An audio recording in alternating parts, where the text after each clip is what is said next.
The town of Willow Creek was where nothing exciting ever happened. It was famous for apple cider and its incredibly boring mayor, Mr. Peterson.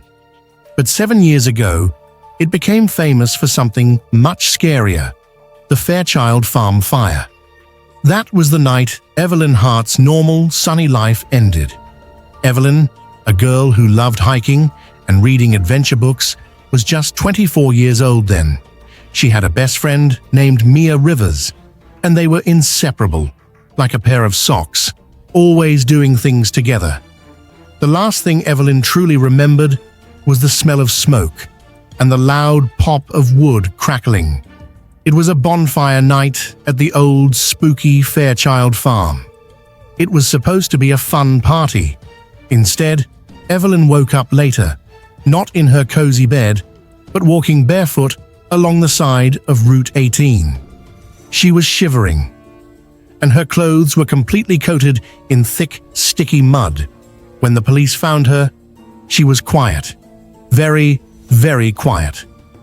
"What happened, Evelyn?" a kind officer asked. Evelyn stared at her hands, which were stained dark. The color looked like earth, but she knew it wasn't. It was blood, but not her blood. She tried to tell the officer about the night, but her mind was like a broken radio. All she could hear were tiny snippets: the sound of screaming, a flicker of firelight, Mia's laughter. That was it. Everything else was a massive, empty, white space. 3 days later, the real horror hit Willow Creek. Police pulled 5 bodies from a shallow, muddy field near the Fairchild Farm. It was declared a mass killing. Evelyn was the only one found alive. Because she couldn't explain the mud, the blood, or the memory loss, and because she was the only survivor, the police decided her mind must be broken. She was declared mentally unstable. Evelyn was not sent to jail. She was sent to Crestwood Mental Institution. Crestwood was a towering grey building surrounded by an iron fence that looked like sharp teeth. People whispered it was a place for rehabilitation, which means getting better. But the scariest whispers said Crestwood was a place for something much darker, a place where people went in, and their memories never came out. And that was where Evelyn's new, frightening life began. She had crossed a line, but she wasn't sure if it was the line between life and death, or the line between madness and memory. Crestwood was not a place of healing. It was a place of white noise and cold white walls. Every day was the same. The food tasted like cardboard, and the nurses were silent shadows. Evelyn, now in her mid-20s, but feeling like a lost kid, was immediately placed under the supervision of Dr. Leonard Voss. Dr. Voss was tall, with neat grey hair and a calm, polite smile that never reached his eyes. He reminded Evelyn of a doll, perfectly put together but completely empty inside. He was famous for being a brilliant mind, but in Crestwood, he was whispered about for pushing patients past their limits. Dr. Voss was sure Evelyn suffered from repressed delusions. This meant he thought her memories of the fire were just bad dreams she had made up to hide the truth of what she, herself, had done. He kept her isolated, away from the few other patients, insisting she needed absolute silence to get better. But silence is a funny thing. In silence, you start to hear things that aren't there, or maybe things that are there but are hidden. The other patients, when they sometimes passed Evelyn in the long, tiled hallways, would give her sharp, frightened glances. Sometimes they would mouth words like basement, experiment. They whispered a name for the hidden place, the whisper room. It's where the ones who remember too much go. One frail, older woman once managed to scratch on a paper cup before a nurse snatched it away. Evelyn's nights were not silent. They were filled with horrifying, repeating dreams. In the dream, there was always firelight dancing against the trees. There was the terrified, screaming sound she couldn't place.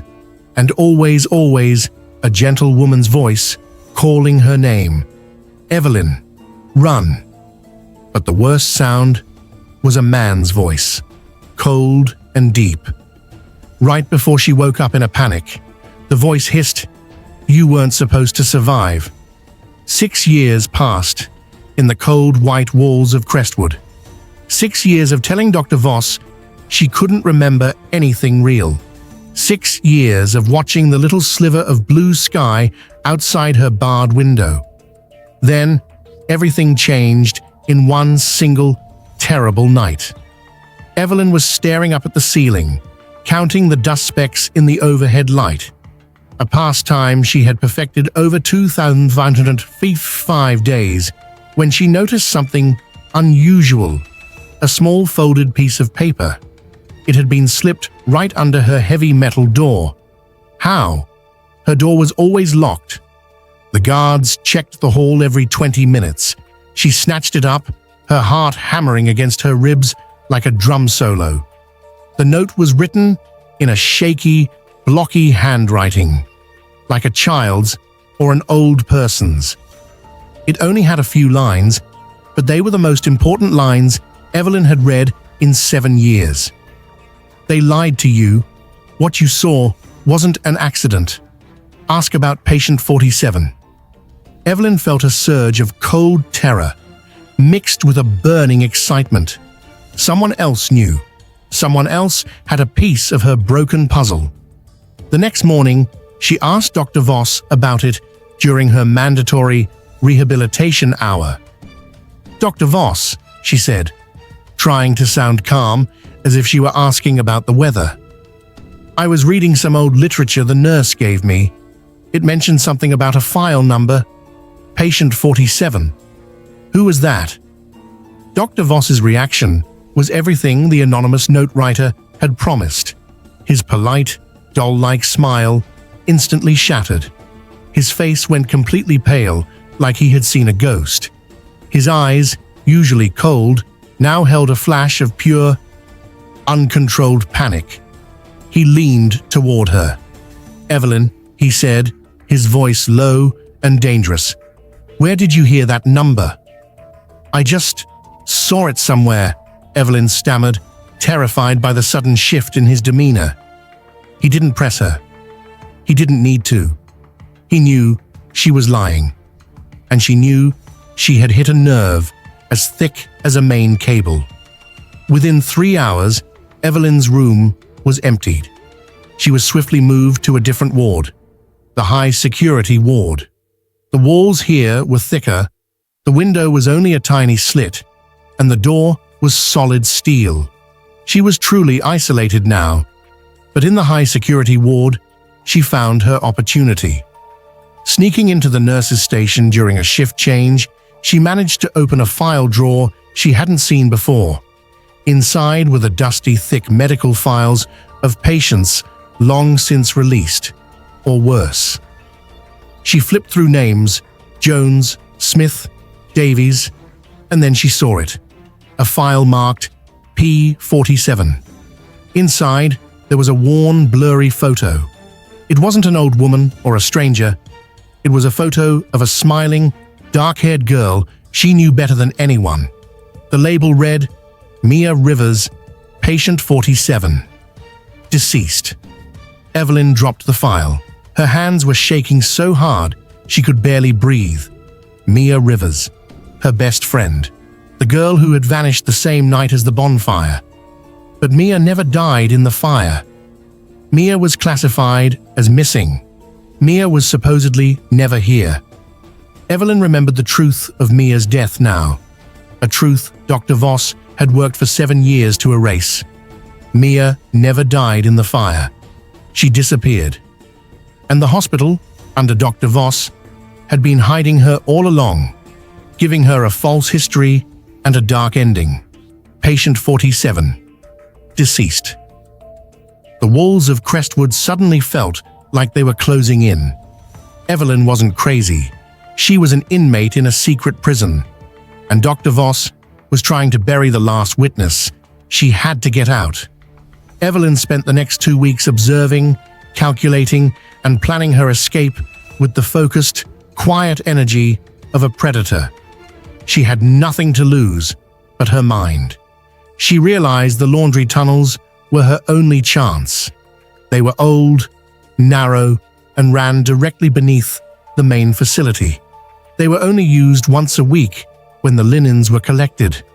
The day she chose was perfect, a night of a massive thunderstorm. The wind howled like a beast, the rain came down in sheets, and the thunder was so loud it muffled everything else. Just after midnight, during the shift change, when the guards were distracted by a sudden power flicker, Evelyn made her move. She used a sharpened piece of a broken comb she had hidden for months to pick the lock on her high-security door, a trick she had learned from an old mystery novel she loved as a kid. She slipped into the main hall and moved like a shadow through the corridors she knew so well. The air was thick with the smell of ozone and fear. She found the laundry room. It was dark, the only light coming from the frantic flashes of lightning outside. She shoved aside a heavy cart of wet towels and found the small metal access panel to the tunnels. Slipping into the dark, cramped space, she pulled the cover shut behind her. The sound of the latch clicking was swallowed by a huge clap of thunder. She crawled through the cold, damp earth and concrete. It was dirty, smelly, and terrifying. Alarms were beginning to blare through the facility, a loud, panicked sound that seemed to scream, "A patient is loose. The truth is escaping." She ran barefoot for miles through the mud, the rain washing the dirt from her bare feet, but never washing away the memory of patient 47. When she finally emerged from a drainpipe near the main road, she kept running until she could no longer see the towering grey walls of Crestwood. She ran until she reached the place where her nightmare began 7 years ago, the decaying, rotting skeleton of the old Fairchild farm. The moonlight, struggling through the storm clouds, lit up the burned patches of the field and the crumbling farmhouse. Standing on the cold, wet ground, the memories that Dr. Voss had tried so hard to lock away came flooding back, not as dreams, but as painful, sharp flashes of reality. Mia's laughter, not at a party, but in a hidden conversation, pointing at a group of men in suits. The smell of gasoline, not just for the fire, but being poured onto a pile of documents. The sound of the struggle, not her friends fighting, but muffled shouts coming from the barn. And worst of all, Dr. Voss's voice, standing by a fence, speaking coldly into a phone. "Make it look like an accident. Clean up everything." Evelyn collapsed onto the muddy ground, sobbing. She wasn't insane. She hadn't killed anyone. She and Mia had stumbled upon a horrifying, secret crime. The bonfire wasn't a party, it was a clean-up operation. Her madness was the memory suppression they had forced on her. Her memory was the truth that could tear Willow Creek apart. Evelyn lay curled up near the burnt-out shell of the farmhouse, watching the dawn creep across the field. She was exhausted, terrified, and had nowhere to go. She was a fugitive, carrying a massive, dangerous secret. She knew she couldn't go to the police. Dr. Voss had police in his pocket. That much was clear. She needed help, but she needed someone completely outside of Crestwood's reach. She found a small, shabby diner a few miles down Route 18 and used the last of her hidden emergency cash to buy a coffee and a newspaper. She was reading an article about the mysterious fire at Crestwood, which the police had already declared an electrical malfunction, when a man slid into the booth opposite her. He was in his late 20s, dressed in a wrinkled leather jacket, and carried a beaten-up camera bag. His eyes were focused and intense. "You're Evelyn Hart," he stated, not asked. "The one who supposedly escaped Crestwood." Evelyn froze, ready to bolt. "Who are you?" "My name is Daniel Cross," he said, pulling out a slightly torn press badge. "I'm a freelance crime reporter. I'm investigating Crestwood, not just the fire, but the rumors of illegal experiments. And I think Dr. Voss has been hiding more than just unstable patients." Daniel had heard about the fire and saw the news of Evelyn's escape.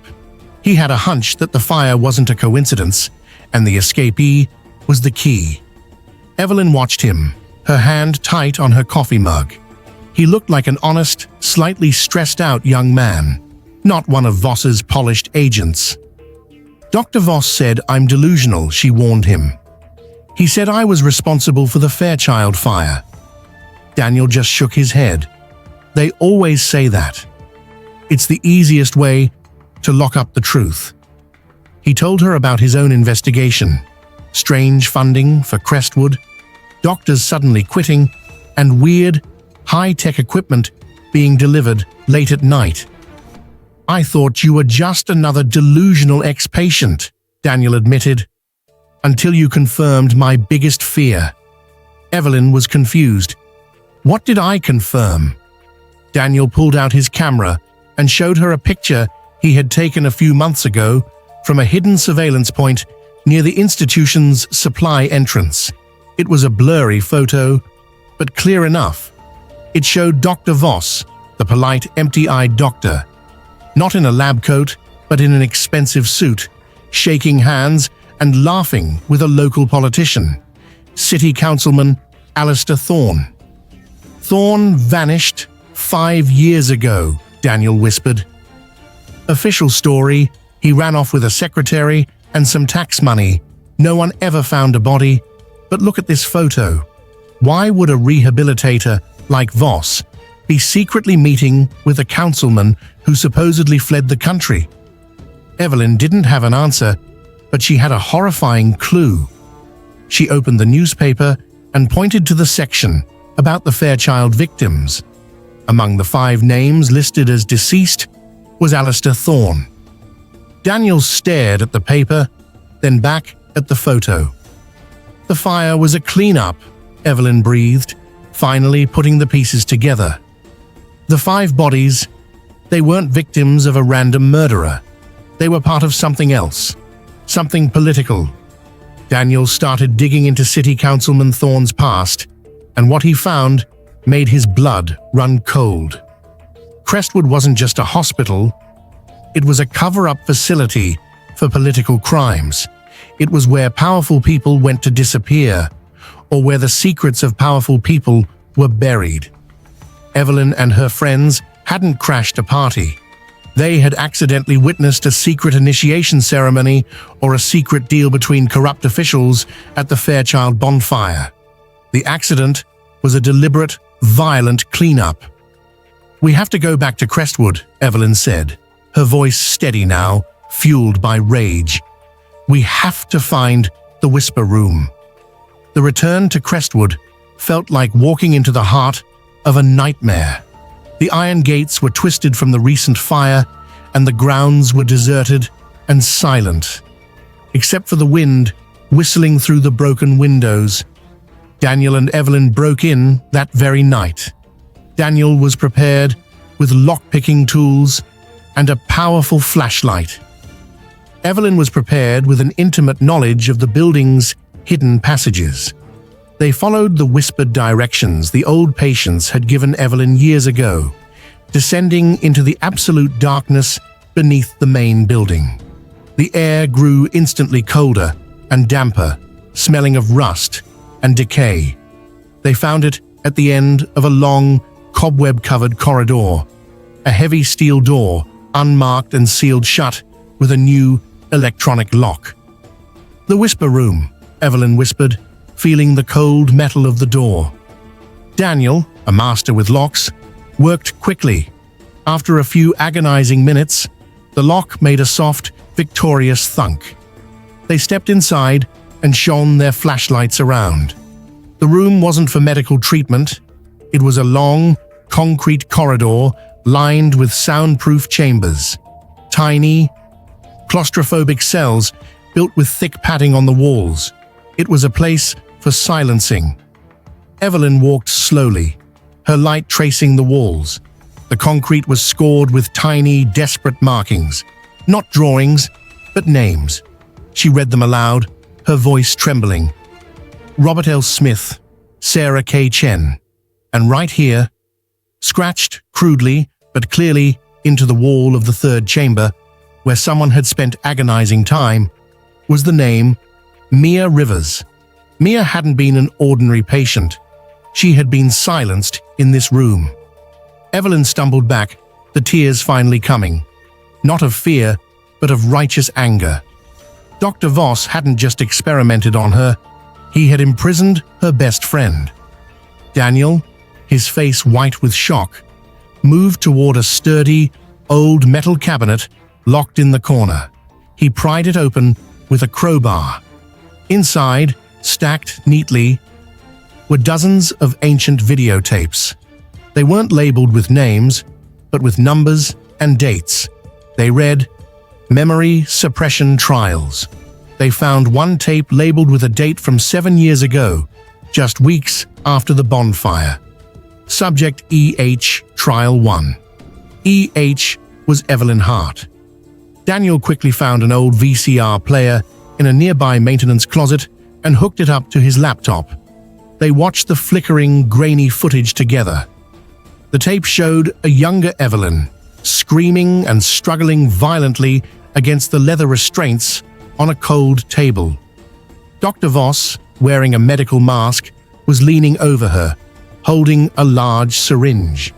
As the needle plunged into her arm, Dr. Voss's masked face was close to the camera, his voice terrifyingly calm. You'll forget everything by morning, my dear. You'll forget the money, the names, the councilman, and especially your friend Mia. We will make sure this little truth stays buried. Daniel dropped the camera he was using to record the footage. It hit the concrete floor with a dead, heavy sound. Evelyn, watching the image of her younger self being systematically erased, felt a pain deeper than any physical wound. Her memory hadn't failed her. It had been stolen from her.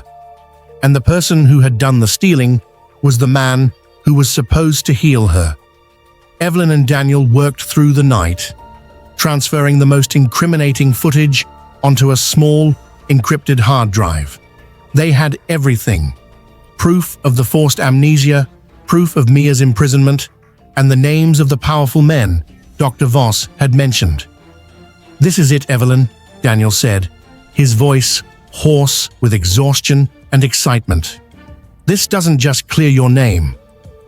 This brings down the whole rotten city council. But Dr. Voss was not a sloppy villain. They left Crestwood just before dawn, 2 people carrying the most dangerous secret in Willow Creek. Daniel insisted on holding the main copy of the footage, knowing he had the best contacts to get the story out. They split up. Evelyn went to a tiny, run-down motel on the edge of town, using a false name.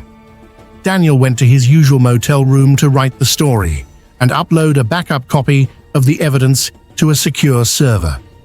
That evening, Evelyn watched the local news, waiting for the massive explosion that would be the story breaking.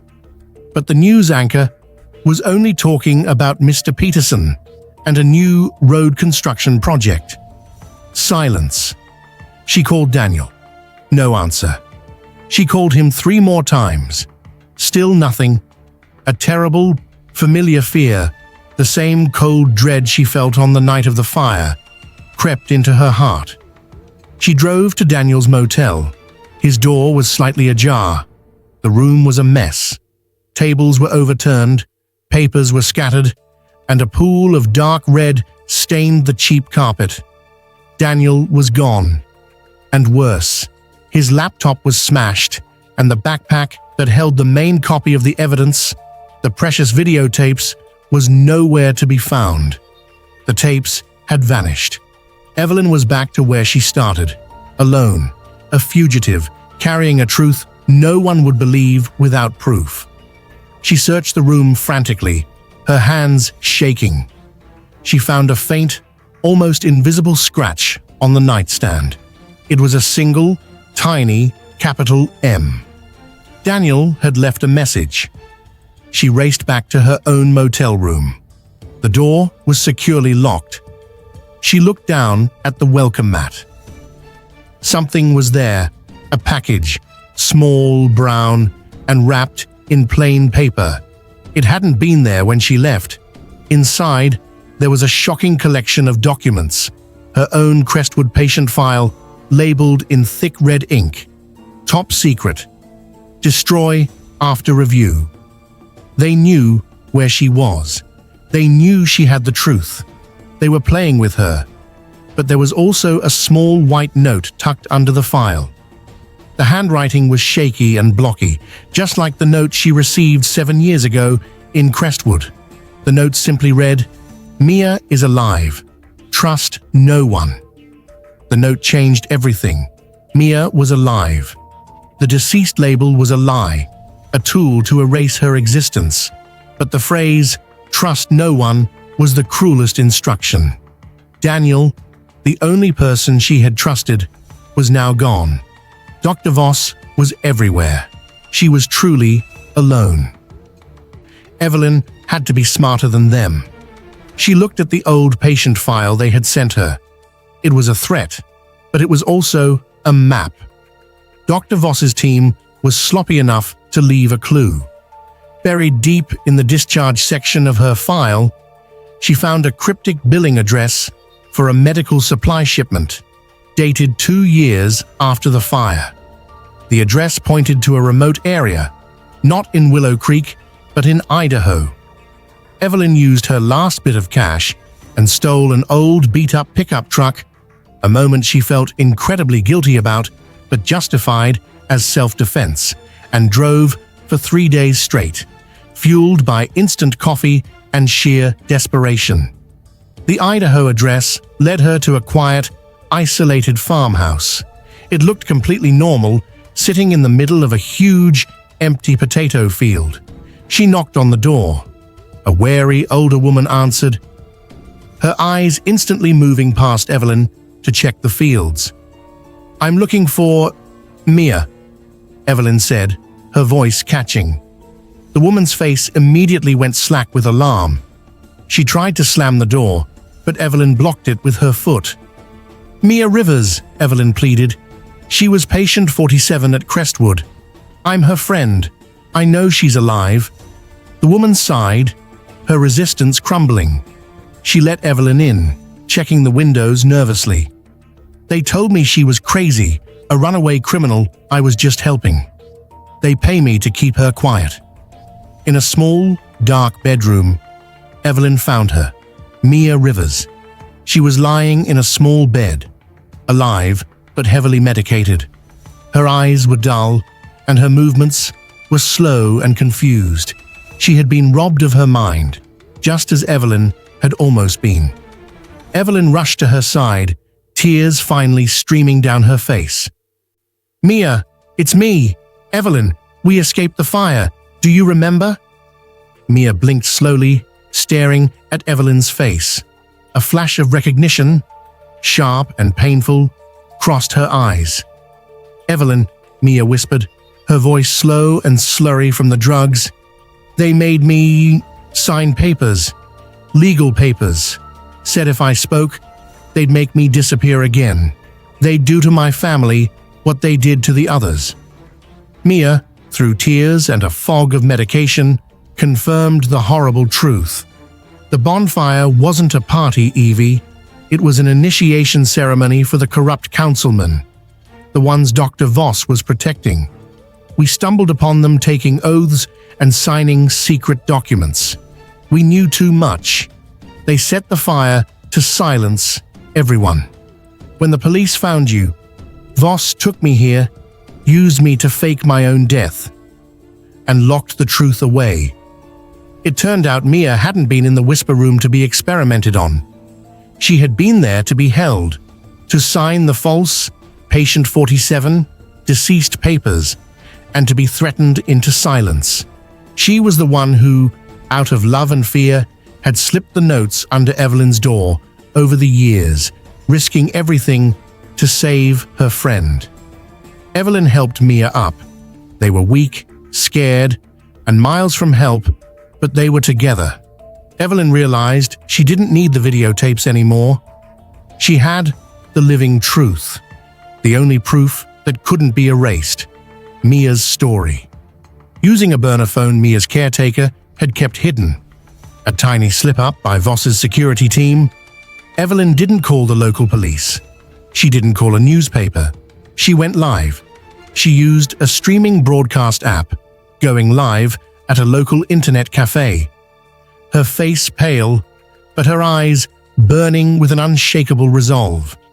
She was a fugitive, with nothing left to lose. For 2 hours, Evelyn Hart, the insane patient of Crestwood, exposed everything. She laid out the facts, the real story of the Fairchild fire as a political cleanup, the true identity of the 5 victims, including the missing councilman, the location and history of Mia Rivers, who was now sitting right beside her, too medicated to speak clearly, but undeniably alive. The contents of the patient files and the terrifying description of the whisper room.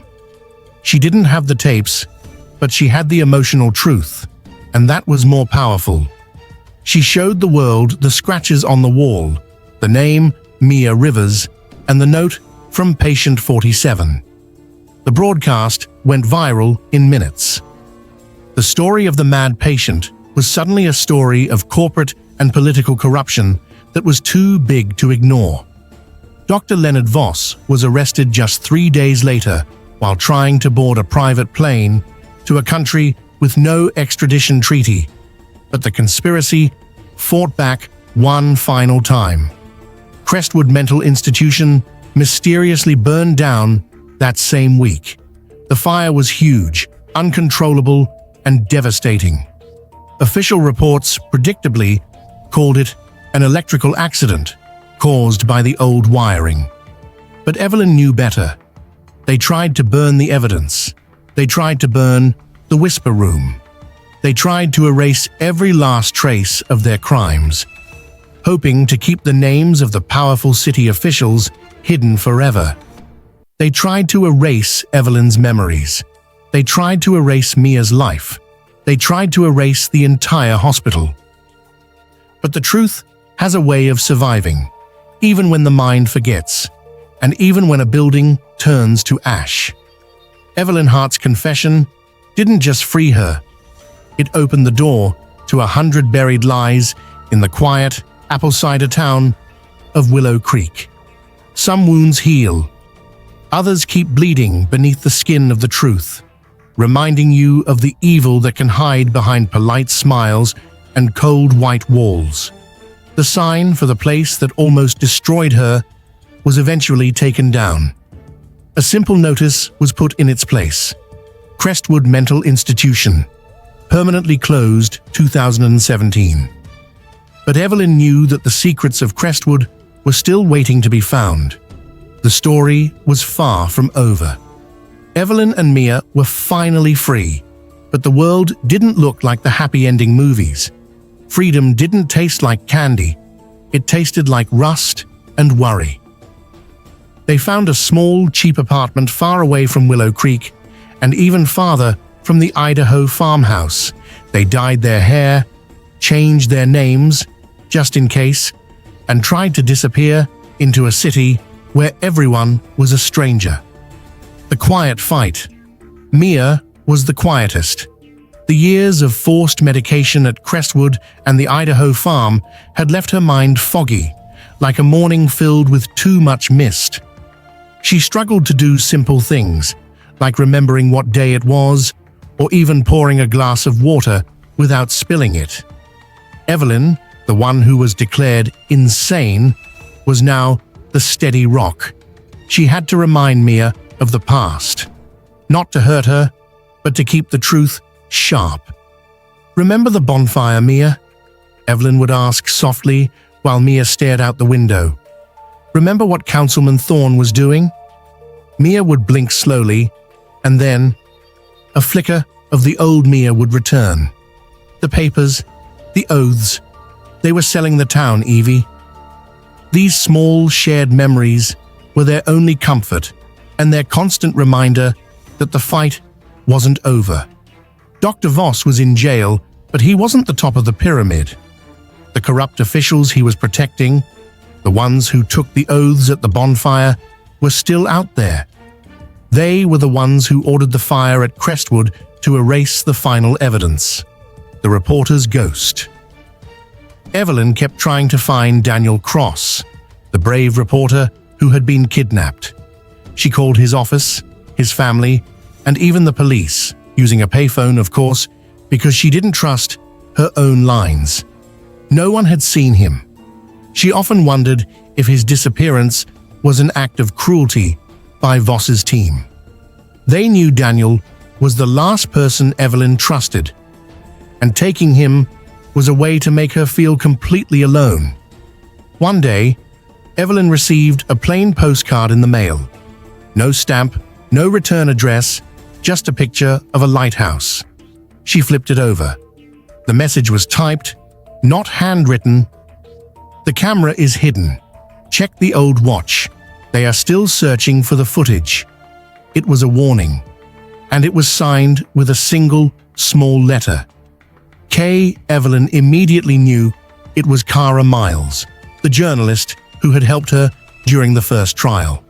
Kara hadn't abandoned her. She was still digging, and she was smart enough to know that a simple call could be traced. But what did the note mean?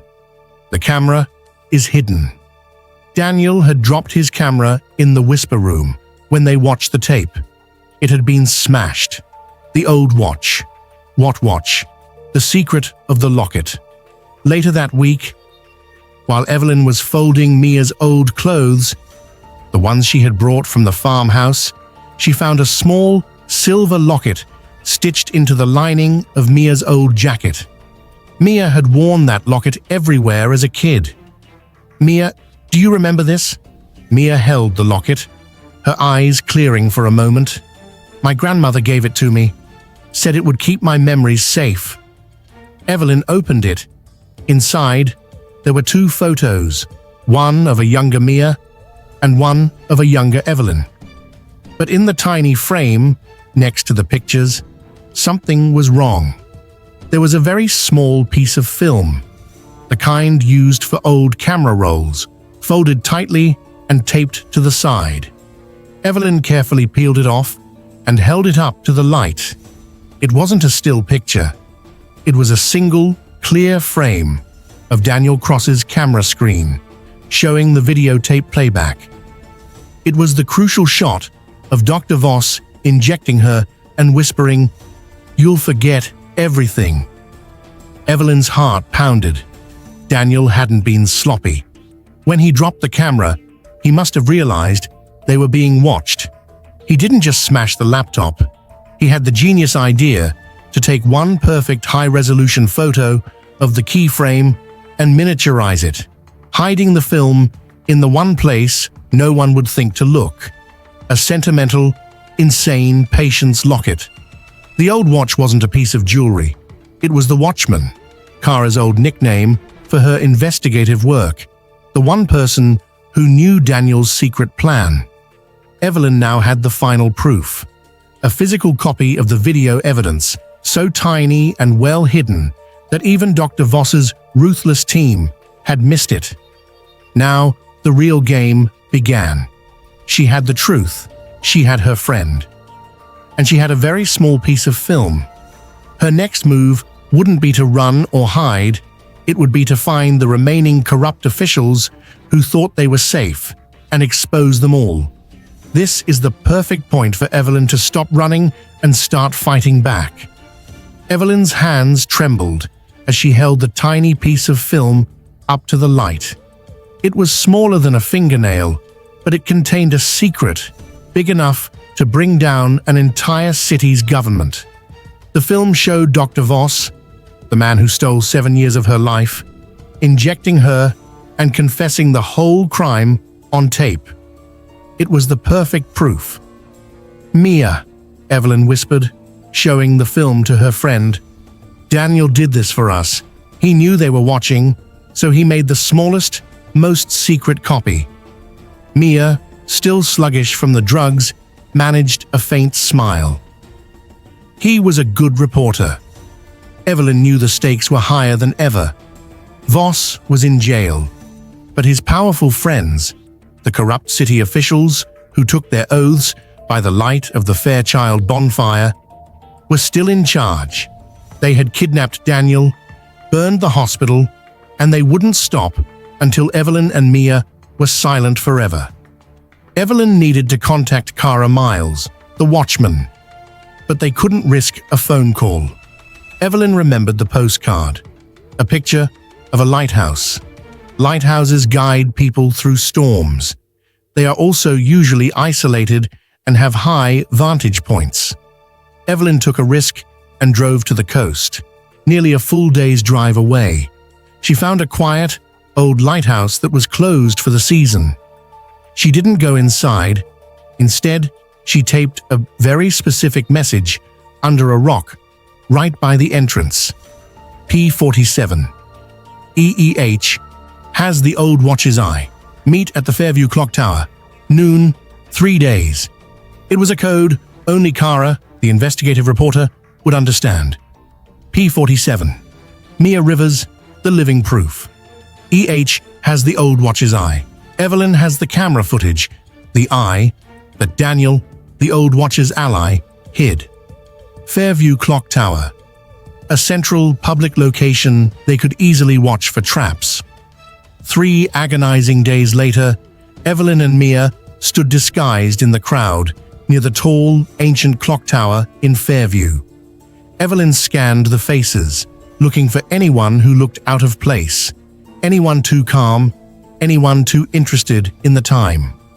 At exactly noon, a woman in a bright orange scarf approached them. It was Kara Miles. Her red hair was tucked under a dark cap, and her usual sharp eyes looked tired and worried. "Evelyn." "Mia," Kara breathed, quickly grabbing Evelyn's arm and pulling her toward a bustling coffee shop.